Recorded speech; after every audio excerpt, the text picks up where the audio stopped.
Good morning students. आज हम लोग क्लास 11 के लिए इंग्लिश सब्जेक्ट में सिंथेसिस ऑफ सेंटेंसेस को देखेंगे। सबसे पहले हम लोग सिंथेसिस क्या है इसके बारे में सीखेंगे। सिंथेसिस का मतलब है कि हम दो या दो से अधिक सेंटेंस को कंबाइन कर दें और उसे एक बना दें। तो सिंथेसिस ऑफ सेंटेंसेस का मतलब है वाक्यों को जोड़ रहे हैं। हमारे सिलेबस में आपसे बोर्ड परीक्षा और होम एग्जामिनेशन में ये सारी चीजें पूछी जाती हैं। तो सिंथेसिस की आवश्यकता क्यों पड़ती है? आवश्यकता इसलिए पड़ती है कि जब भी हम इस चीज को पढ़ते हैं और उसमें बहुत सारे सेंटेंस होते हैं और उन्हें छोटा करना हो, तब हम सिंथेसिस का प्रयोग करके उन सारे सेंटेंस को आपस में जोड़कर छोटा बना लेते हैं। तो सिंथेसिस का मतलब है कि हम उन सेंटेंसेस को जोड़ें लेकिन उनके रियल मीनिंग में कोई परिवर्तन ना हो, तभी वह रियल में सिंथेसिस होता है। आए पहले इसके डेफिनेशन को अगर हम देखें तो यहाँ से भी बहुत सारी चीजें क्लियर होती हैं। तो सिंथेसिस का मतलब अभी हम लोगों ने निकाला वाक्यों को जोड़ना, यानी वाक्यों को जोड़ना। कितने वाक्यों को हम लोग इसे जोड़ सकते हैं? आज इसके डेफिनेशन से देख सकते हैं। Joining of two or more than two sentences. कह रहा है कि two or more than two sentences, दो या दो से अधिक सेंटेंसेस को आपस में क्या कर देना? जोड़ना। इनटू वन, यानी दो या दो से अधिक सेंटेंस को जोड़कर कितना बना देना? एक। इज नोन, जाना जाता है, कहा जाता है। एज सिंथेसिस कहा जाता है, यानी दो या दो से अधिक वाक्यों को जोड़कर एक बनाने के प्रोसेस को हम सिंथेसिस कहते हैं। आगे हमारा डेफिनेशन बता रहा है बाय दिस प्रोसेस, यानी इस प्रोसेस से वी कैन मेक, हम लोग बना सकते हैं ए सिंपल सेंटेंस, अर्थात दो सिंपल सेंटेंस को जोड़कर कितना सेंटेंस बना सकते हैं? एक सिंपल। एक कॉम्प्लेक्स, अर्थात दो सिंपल को जोड़कर हम क्या बना सकते हैं? एक कॉम्प्लेक्स बना सकते हैं। और एक कंपाउंड सेंटेंस, या दो सिंपल सेंटेंस को जोड़कर हम एक कंपाउंड सेंटेंस बना सकते हैं। once again more all of you see the definition of the synthesis of sentences. In definition, joining of two or more than two sentences into one। कह रहा है कि दो या दो से अधिक सेंटेंसेस को मिलाकर अगर हम उसे एक बना लें, इज नोन एज सिंथेसिस, तब उसे सिंथेसिस कहा जाता है, जाना जाता है। बाय दिस प्रोसेस, इस प्रक्रिया के तहत, इस प्रक्रिया के तहत वी कैन मेक, हम लोग बना सकते हैं ये सिंपल सेंटेंस, एक सिंपल सेंटेंस बना सकते हैं, एक कॉम्प्लेक्स सेंटेंस बना सकते हैं, और एक कंपाउंड या हम लोग कंपाउंड सेंटेंस बना सकते हैं।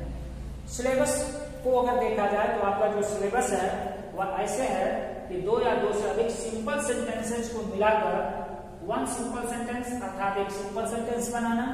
फिर कह रहा है कि दो या दो से अधिक सिंपल सेंटेंसेस को मिलाकर वन कॉम्प्लेक्स सेंटेंस, एक कॉम्प्लेक्स सेंटेंस बनाना। फिर कह रहा है कि दो या दो से अधिक सिंपल सेंटेंस को मिलाकर वन कंपाउंड सेंटेंस, अर्थात एक कंपाउंड सेंटेंस बनाना। यह आपका सिलेबस है।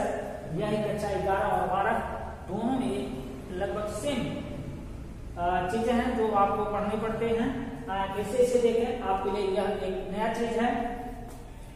दो या दो से अधिक सिंपल सेंटेंसेस को मिलाकर कितना सेंटेंस बनाना? एक सिंपल, तो दो होगा।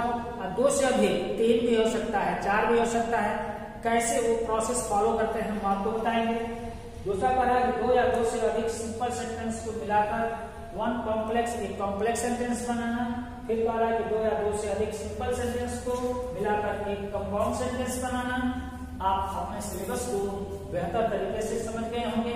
आज हम लोग दो या दो से अधिक सिंपल सेंटेंस को मिलाकर एक सिंपल सेंटेंस बनाने की विधि, बनाने के मेथड, प्रोसेस को सीखेंगे। तो सबसे पहले हम दो या दो से अधिक सेंटेंसेस को कंबाइन करें। पहले हम यह जानेंगे कि सिंपल सेंटेंस क्या होता है। ब्लैक बोर्ड पे है कि सिंपल सेंटेंस का मतलब है, डेफिनेशन से क्लियर है, a simple sentence is the one यानी एक सिंपल सेंटेंस है which has only one finite word, यानी एक सिंपल सेंटेंस वह सेंटेंस होता है जिसमें केवल एक फाइनाइट वर्ब होता है। ये चीजें आप कक्षा 10 में 9 में उन सारी चीजों को आप सीख चुके होंगे। आए इससे आगे चले। अब हम जब दो या दो से अधिक सिंपल सेंटेंस को जोड़कर एक सिंपल सेंटेंस बनाएंगे तो उसमें कौन सा methods, principles, rules, regulation follow होंगे। तो सबसे पहले हम लोग पार्टिसिपल का प्रयोग करते हैं। पार्टिसिपल का मतलब है किसी मेन वर्ब में, किसी मेन वर्ब के फर्स्ट फॉर्म में अगर हम आईएनजी जोड़ दें और उसे एज ए सब्जेक्ट के रूप में प्रयोग करते हैं तब हम उसे पार्टिसिपल बोलते हैं। पार्टिसिपल 3 प्रकार का होता है, प्रेजेंट पार्टिसिपल, पास्ट पार्टिसिपल और परफेक्ट पार्टिसिपल। कल हम लोग प्रेजेंट पार्टिसिपल का प्रयोग करके दो या दो से अधिक सिंपल सेंटेंस को जोड़कर एक सिंपल सेंटेंस बनाएंगे। वीडियो में कल ये सारी चीजों का डिस्कशन होगा। आए फिर एक बार एनालिसिस करके इन चीजों को देखें। लगभग हर चीजें आपको जबानी याद होनी चाहिए। तो सबसे पहले सिंथेसिस ऑफ सेंटेंसेस का मतलब हम लोग निकालते हैं वाक्यों को जोड़ना।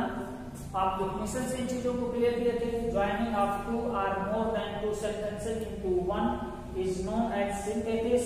By this process we can make a simple, a complex or a compound sentence. यानी इस प्रोसेस के तहत हम लोग एक सिंपल सेंटेंस बना सकते हैं, कॉम्प्लेक्स बना सकते हैं या कंपाउंड बना सकते हैं। हमारा जो सिलेबस है वह ये 3 है जो आप बेहतर समझ गए होंगे। तो कल हम लोग पार्टिसिपल का प्रयोग करेंगे और उसमें भी हम प्रेजेंट पार्टिसिपल का प्रयोग करके आपको 2 या 2 से अधिक सिंपल सेंटेंस बनाने की प्रोसेस को सिखाएंगे। सबसे जो इम्पोर्टेंट फैक्टर है, सबसे इम्पोर्टेंट जो चीज है वह यह है कि आप लोग घर पे पढ़ाई करें, एक्सरसाइज में जाएं, कुछ चीजों को हल करें। जैसे मैं ये बताया कि सिंथेसिस क्या है, तो आप अपने बुक में जाएंगे, यह सारी चीजों को क्लियर देखेंगे और कल हम लोग पार्टिसिपल का प्रयोग करके अर्थात पार्टिसिपल में प्रेजेंट पार्टिसिपल का प्रयोग करके 2 सिंपल सेंटेंस को जोड़कर एक सिंपल सेंटेंस बनाना सीखेंगे। थैंक्स।